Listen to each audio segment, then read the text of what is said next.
কি স্বপ্নচিলের ট্রাভেলের সাথে তো আমাদের এই প্রথম ভ্রমণ না, এর আগেও কয়েকবার গেছি। তো সব মিলিয়ে প্রত্যেকবারই আমরা খুব এনজয় করেছি। প্লাস ওদের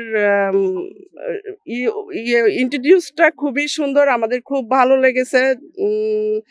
আমরা পুরা টিম ধানমন্ডি পপুলার, ঢাকার পপুলার ধানমন্ডি ডায়াগনস্টিক থেকে আমরা আসি।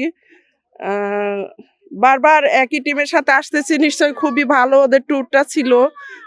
ইনশাল্লাহ আমরা সারাদিন আজকে ওদের সাথে এনজয় করব।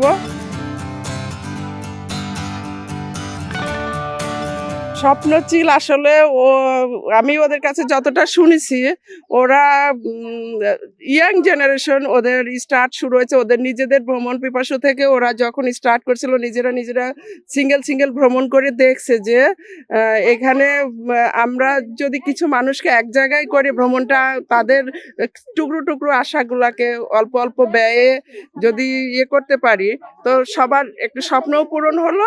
তাদের আগামী যে ওদের মানে জেনারেশনকে, স্বল্প আয়ের লোকদেরকে একটা ভ্রমণ পিপাসু করে তোলা স্বল্প ব্যয়ে, এটাই হচ্ছে স্বপ্নচিলের ভ্রমণের বা স্বপ্নচিল ট্রিমের, স্বপ্নচিল ট্রাভেলের মূল উদ্দেশ্য।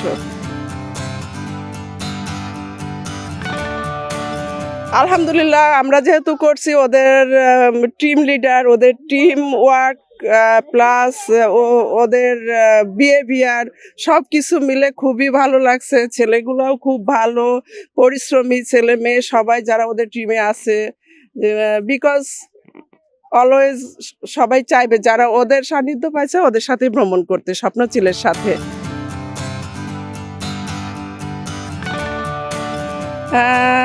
যেগুলো বললাম এ পর্যন্ত সবই ভালো দিক।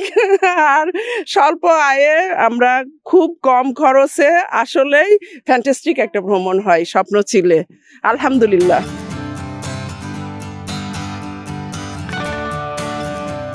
খারাপ দিক তো আমি এই পর্যন্ত পাইনি।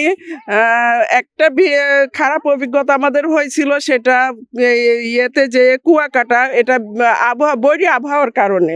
এটা স্বপ্নচিলের দোষ ছিল না, ওইখানে 2-3 দিন বিদ্যুৎ ছিল না, তবু ওরা আমাদেরকে খুব ভালো একটা ব্যবস্থা করে দিছিল। আলহামদুলিল্লাহ, ওটাও ভালো ছিল। সো ওদের খারাপ কোনো দিক আমরা খুঁজে পাইনি।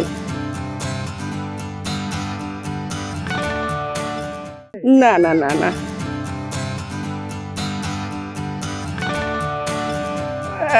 দিন তো শুরু হলো আলহামদুলিল্লাহ। খাবারের সকালের নাস্তাটা আজকে খুবই ভালো ছিল। এই যে চা বাগানে ঘুরতেছি, এটাও ভালো। ইনশাল্লাহ পুরা দিনটাই ভালো যাবে।